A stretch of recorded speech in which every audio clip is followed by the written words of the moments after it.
everyone, I'm Ryan. You're watching 60 Cycle Hum, and you already know what this video is about, right? I can't surprise you. You clicked on the thumbnail, you read the title, you watched me jam with this guitar for 2 minutes. So anyways, what I have here is the Fender Made in Mexico Acoustasonic Player Telecaster. Those are all the words, right? Those are all the words that describe this model. I've actually already had an Acoustasonic for what feels like a year now. Has it been a full year? I actually really like this guitar, despite it being a very controversial guitar on the internet. People have really big opinions about the Acoustasonic line, but I legitimately like this guitar. It lives by my desk up in my office, and I sit and I strum it and play it when I'm waiting for videos to render and things like that. It's also an excellent couch guitar. I love sitting on the couch, playing it late at night without disturbing my family because it's, nice and quiet for an acoustic instrument. And, they're thin-bodied. This is not a projecting guitar. This is meant to be plugged in. So anyways, something that's really surprised me about the Made in Mexico version is how close it feels in build quality to the MIA. Like, it's so close as far as like the body build and the feel of the neck and a lot of the hardware and stuff like that, that if they had sent it with a different neck plate on here and told me, hey, here's another, Made in America Acoustasonic, it would take me a while to question it. I would question it eventually, but it would take me a while. So let's get into the details that make it different from the MIA, and then we'll get into sound samples and stuff like that. The biggest difference from the front is the fretboard. This is a rosewood fretboard, and this has an ebony fretboard. So that's one way that they've, given you a different option with the lower cost model here. Another difference is the back plates. On the MIM, they are plastic.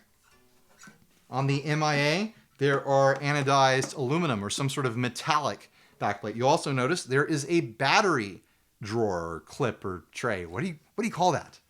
There is a 9-volt battery tray, or we'll run with that, on the back of the MIM, where the MIA uses an internal like lithium ion rechargeable through USB sort of deal. Some people might prefer the 9-volt box, tray, clip here. Why can't I think of the correct word for that? Some people might prefer that as, a convenience thing. I can certainly see that argument. I personally don't have a preference. The biggest difference between the MIM and the MIA is that there's a 3-way toggle here, where there's a 5-way toggle on the MIA. And if you know about these guitars at all, you know that across this switch, you get 2 different like acoustic guitar models or, different sounding, simulated models across that switch. So in all, there are 6 settings on here, and there are 10 settings on the MIA. So you do lose 4 settings, and there's at least one that I wish they had brought into this as well. So you do lose what I think is an important setting on there. But other than that, like, it feels so similar. Like they really gave you the same guitar, just with less options. All right, I'm gonna plug it in and we'll do some sound samples. Check out all those different sounds.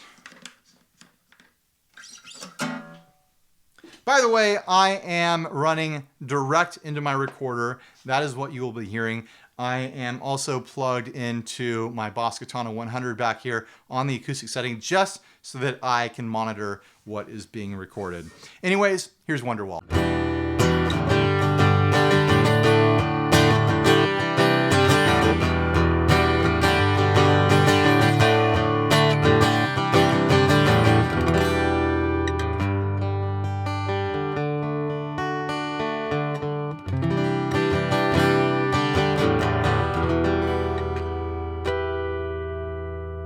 So let's go through all the settings across the switch. This is the Rosewood Dreadnought setting. I have the manual down in front of me so I don't screw up the names of anything.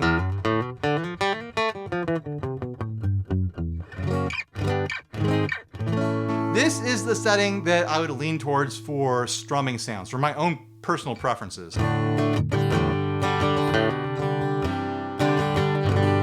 It's nice and bright and jangly and lively sounding. It lends itself to strumming really well, and it has a pretty decent amount of low end, especially if you dig in with some palm mute.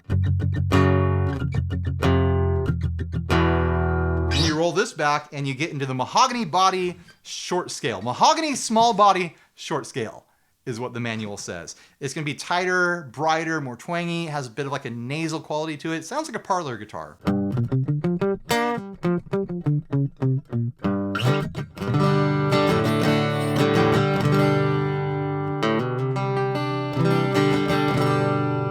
What I've been doing with those two different sounds is I've been laying down loops with that Dreadnought sound. And then I go to the small body sound to play leads over it. And those two sounds kind of work together really nicely for some contrast so you can hear some separation between the two guitars in a recording.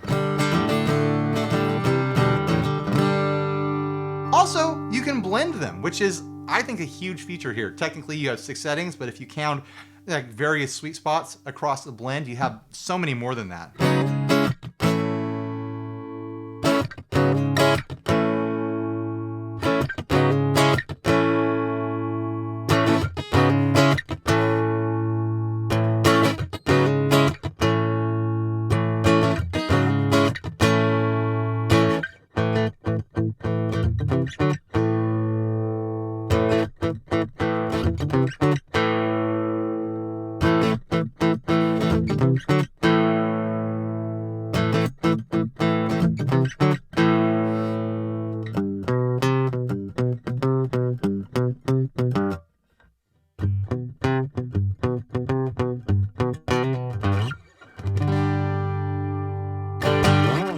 All right, let's move on to the middle position on the switch.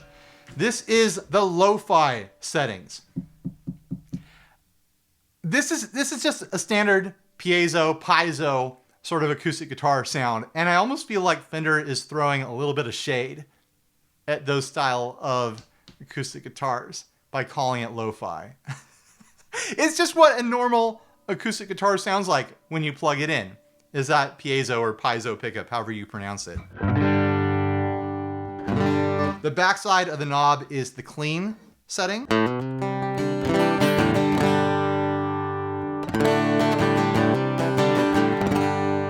That's what every other acoustic guitar I've ever owned with electronics in it sounds like when it's plugged in.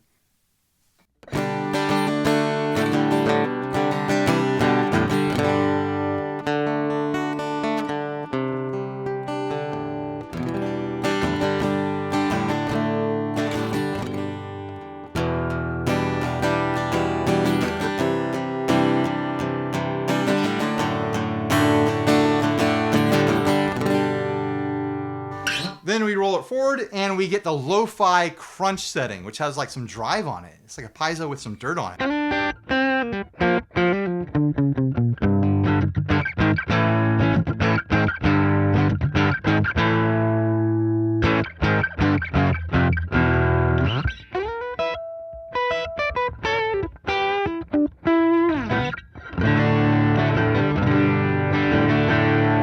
It's kind of murky and very like mid-focused. It's got some grit to it.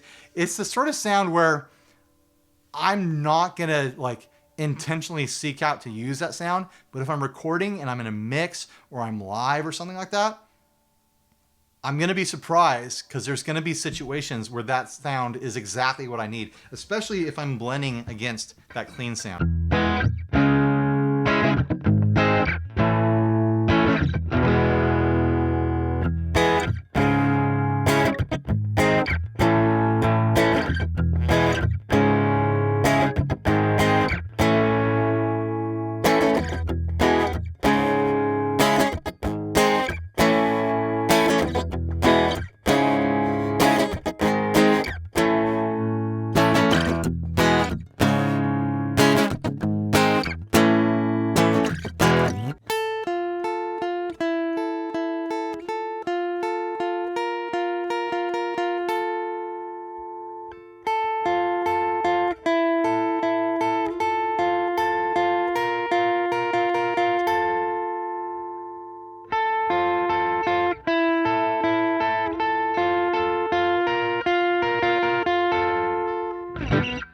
On to the last position on the switch. This is the pickup on here, the Noiseless Tele pickup.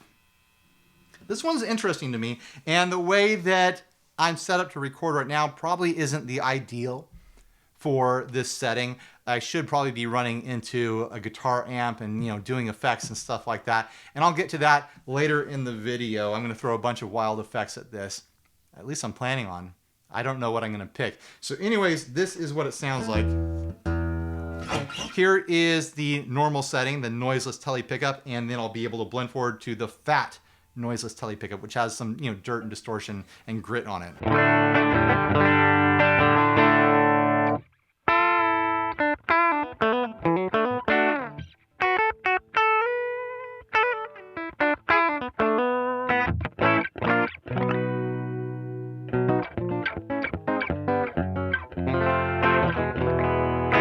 I think it's fun that they're experimenting with this kind of like electric guitar pickup concept in the Acoustasonics, but I personally find that if I'm playing this guitar, I'm going to favor the acoustic settings. I just am. If I'm going to play with electric sounds, I'm going to grab an electric guitar, but then also I realize like this guitar kind of exists in this no man's land in between electrics and acoustics. There are people who are primarily acoustic players who are buying these to go a little bit more electric, and they're going to appreciate the sorts of sounds that come from that extra setting. And then there's people who buy these who are primarily electric guitar players, and they're going to appreciate the acoustic settings more. So it kind of lives in between, right?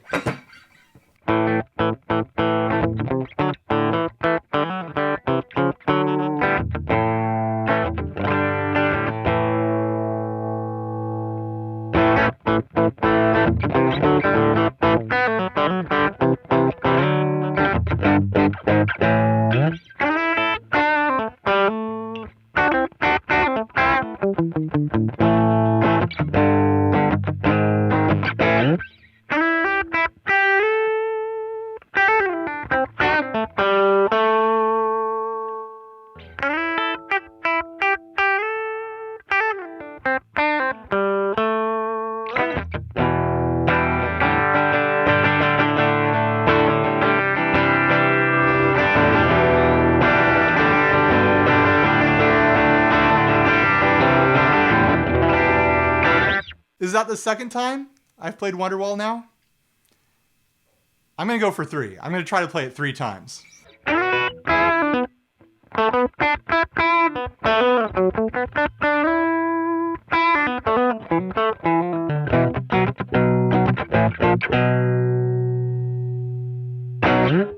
Something I want to mention that I really appreciate on both guitars is the fact that they have the neck tilt adjustment right here on the neck plate.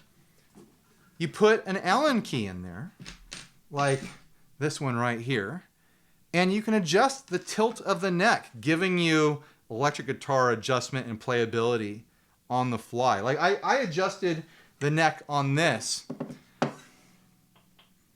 probably a few weeks after I did my demo of it, and I haven't looked back. I was able to get a much faster, much more electric feeling neck by just adjusting the tilt a little bit. You want to loosen the screws a little bit before you do it, and then you make your adjustment, and then you tighten the screws down again to reset it. But it literally takes like a minute to make a major adjustment to the action of the necks on these, and it can make them like infinitely more comfortable depending on your personal preferences with guitars. Also, full disclosure, before we get into some other stuff here, I did change the strings on this guitar, and the reason I did it is because there was a little bit of serendipity. Like 2 days before Fender contacted me about this guitar coming out, I didn't know this was going to exist.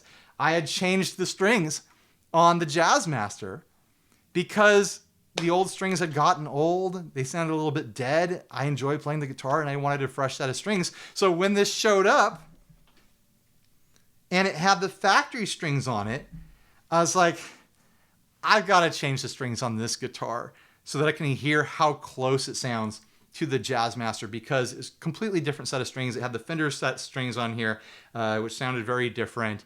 Not better or worse, just different. So I put on the same exact string brand, gauge, style, everything as this guitar. And I'm glad I did, because now I can hear those little bit of differences there are between the two. And I'll pull down the mic here and do an acoustic test between them. But I will say that they do have a different sound. And I don't think it's because of a MIA versus MIM sort of thing. I think it's just because this is a Telecaster sized body and this is a Jazzmaster sized body. And this just has a bigger body with a bigger soundboard. And so the acoustic response unplugged is going to be a little bit different.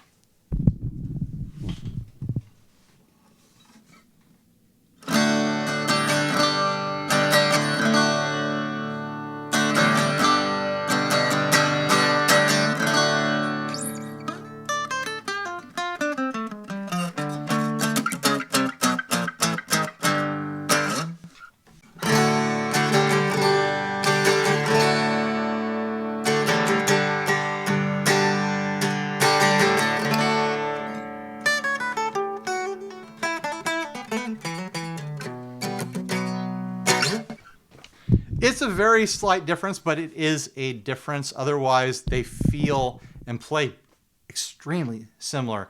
But I find that this has less like mid-range acoustically, where this has more mid-range and a little bit more low end on it as well. It just feels and sounds a little bit richer, where this feels and sounds a little bit twangier and brighter, and a little bit thinner is a word that I would use. What now? What should I do now? Should I pull out some effects and get weird? I think I should pull out some effects and get weird.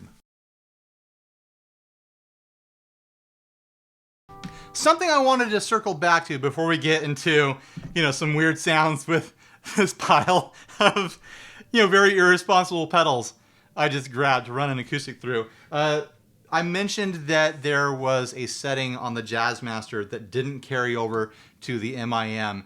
And what it was is, I forget what it was called, but there's like a percussive setting that allows you to do a lot of like tapping sounds and drum sounds and stuff like that. And you can do that still with this, but it's not as loud and pronounced. So you'd have to do some sort of, pedal board sort of trickery to boost your signal to do that sort of stuff. But I do wish that I could have sacrificed, say, like the dirty piezo setting to get that setting to mix in with the clean piezo or something like that. I will miss that setting on the MIM versus the MIA. That being said, what do we have here?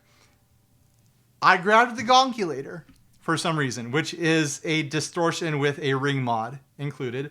I grabbed the Pitchfork to see if we can do some kind of like 12-string and like bass sounds. I grabbed the Earthquaker Arpanoid, because why not? The Chaseless Blooper for some freaked out, tweaky, glitchy, loopy sorts of stuff. I have no idea. Anytime I use the blooper, I'm like, what's going to happen? I have no idea how this is going to turn out. And then the Juliana Chorus from Walrus for some stereo chorus at the end of the signal. And I am going into my Two Princeton's rig now. So you're not going to hear a direct signal from the guitar direct into the recorder anymore.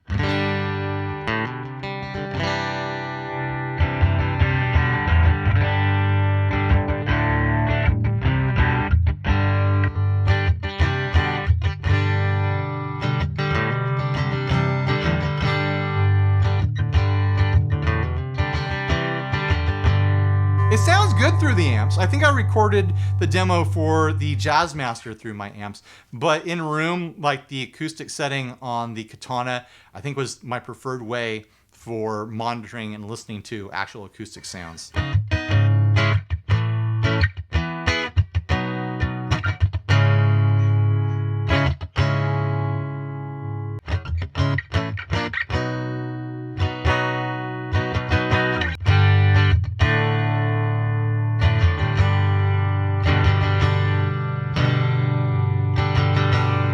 I think I like that blend right there for experimenting with the pedals.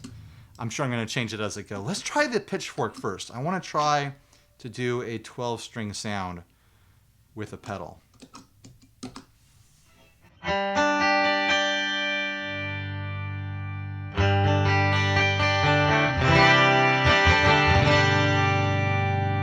Pull back the blend a little bit.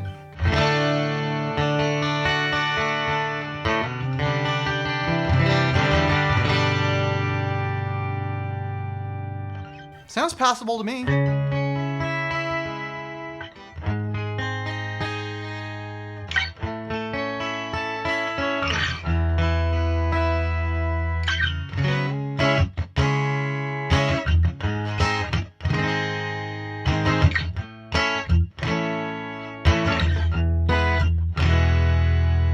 didn't grab a reverb. I'm going to turn the reverb up on one of my amps. Do a wet dry mix here.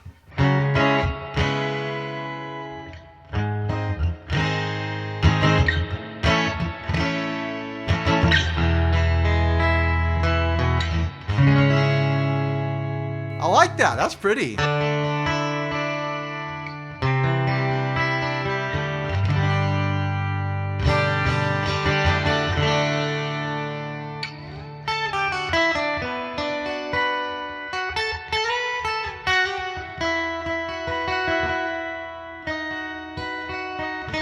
Obviously, it's not the exact same as playing a 12 string, like the way, playing the actual strings on a 12 string responds to your playing, and the way you respond to the strings changes the way that you play. But it's fun to have, some quick and dirty kind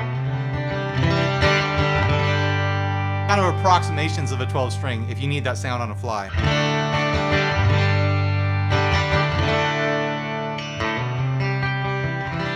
Let's throw in that chorus.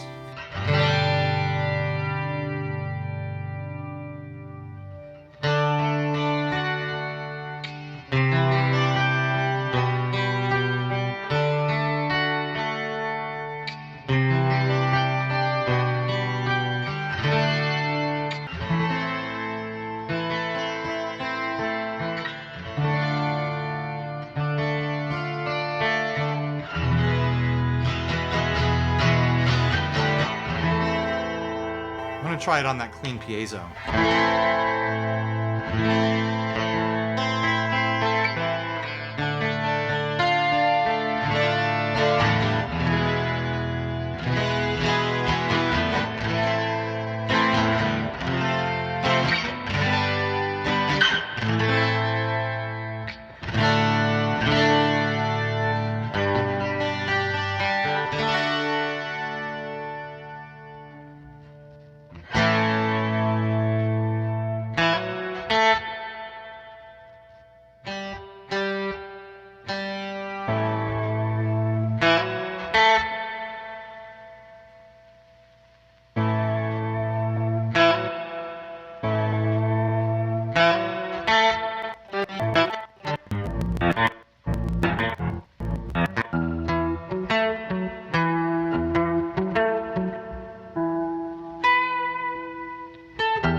Is that what you thought you were in for with an Acoustasonic demo?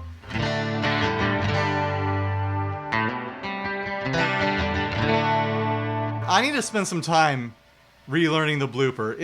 That pedal is so bonkers.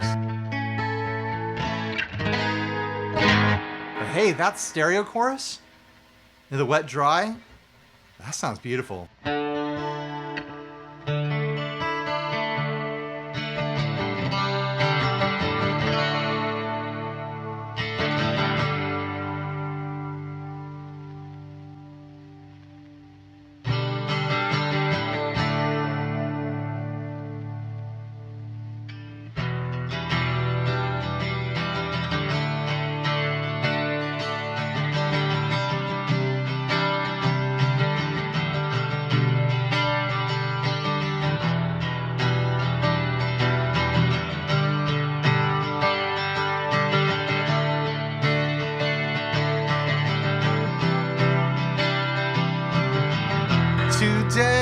gonna be I'm the worst guy at the party with the acoustic guitar, right? All right. I'm gonna pull this out of the mix completely.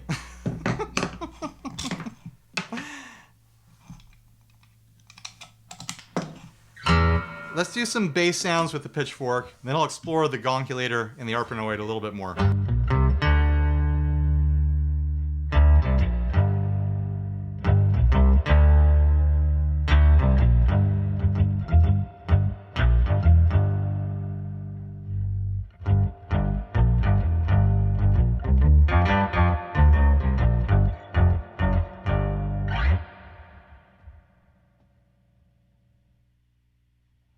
Pull back the reverb a little bit. It's not perfect, and that little bit of like acoustic like personality is doing something weird there.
I should probably pull out some more normal effects to see how that pickup does doing some normal stuff, right? Instead of messing around with gonculators and arpanoids and pitch modulators.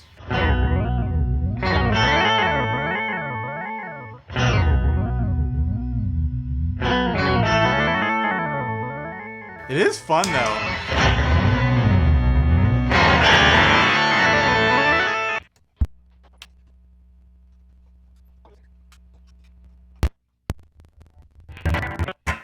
All right, maybe this will be how I close this out. There is the clean pickup setting right there. Let's see how it handles the blues breaker side of the Matthews Effect Broker.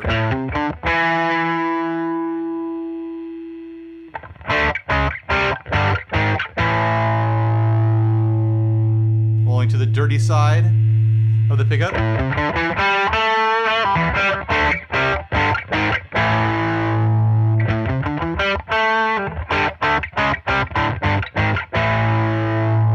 Here's the tube screamer side. There we go. That makes more sense.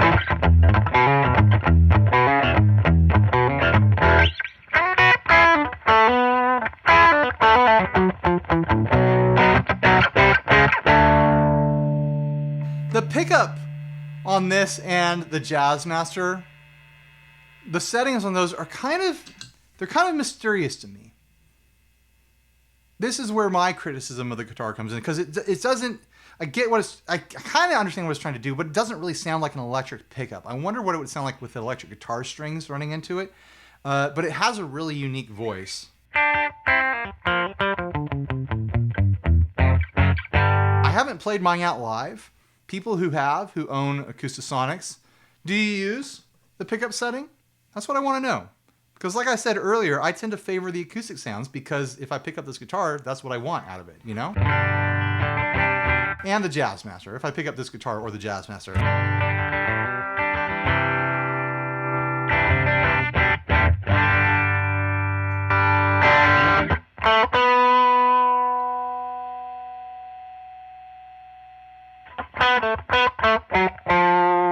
A little bit of reverb from the big ear L.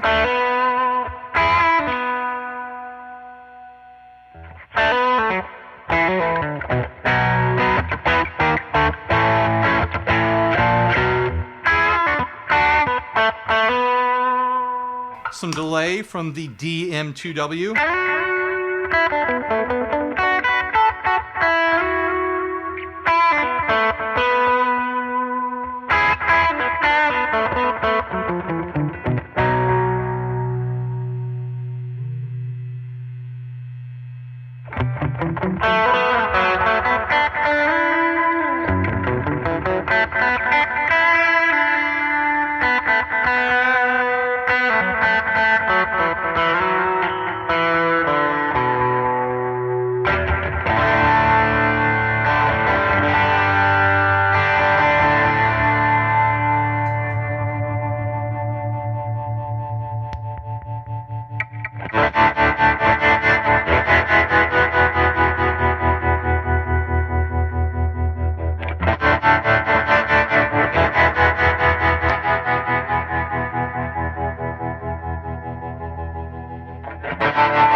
Let's go to the acoustic setting.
I'll say that it's interesting to use with effects. That's not how I've been using the Jazzmaster. I use it pretty much as an acoustic guitar when I plug it in.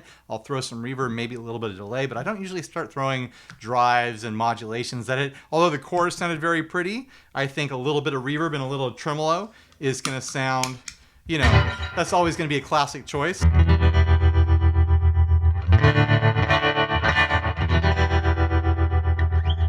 But getting into the freakier stuff, I'm not so sure that's how I'd ever use one of these. What do you guys think? If you got one of these, how would you use it? Big opinions. Drop your big opinions down in the comment section. Fight it out. Call me a shill if you want. It's happened before. It'll happen again. You know, personally, I know that, you know, the previous versions of these, the Jazzmaster was marketed very heavily and people had a lot of strong words around that. The thing you need to understand about me, and maybe you can relate to this, I want to try every guitar.